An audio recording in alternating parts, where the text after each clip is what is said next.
அல்லேலூயா அல்லேலூயா அல்லேலூயா. அவருக்கு சேகர் பாபுன்னு வச்சு பட்டையெல்லாம் அடிச்சிருப்பாரு, பார்த்திருப்பீங்கன்னு நினைக்கிறேன். ஆனா அவர் கிறிஸ்தவருங்க. அவரு உங்களுக்கு ஆச்சரியமா இருக்குதா? அப்ப ஏன் இந்து அறநிலையத்துறை அமைச்சர் ஆனாரும் கேள்வி கேட்பீங்களா? அடுத்தது கொள்ளடிக்க இடம் அதுதான். இந்துக்கள் கோயில ஈஸியா கொள்ளடிக்கலாம், விளங்குதா?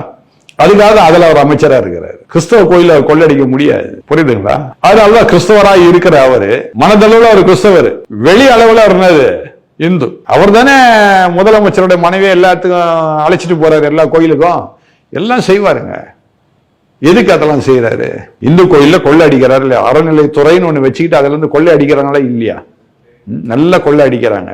அப்போ நான் என்ன பண்ணோம், அந்த வேஷத்தை தான் நான் போட்டோம். அப்பதான் நீங்க கோயிலோட விடுவீங்க. நட வரைக்கும் உள்ள போகணும்னா எப்படி விடுவீங்க? நான் மாலைகளும் போட்டு உதராட்சம் எல்லாம் போட்டு பட்டை அடிச்சுட்டேன். நீங்க என்ன நினைப்பீங்க? இவர் நம்ம இந்து சாமியார் போல் இருக்குது, வாங்கய்யா வாங்கயான்னு உள்ள கூட்டு போயிடுவீங்க. இப்ப இந்த மாதிரி போனா உள்ள சேர்க்க மாட்டீங்க நீங்க, புரியுதுங்களா? அதுக்காக ஒரு வேஷம் தரித்து கொண்டு இருக்கின்ற அருமையான சேகர் பாபு. அருமையான மேயர் கூட கிறிஸ்தவங்க தான். ஆனா கிறிஸ்தவன் சொல்லிட்டா மேயர் பதவியே போயிடும்.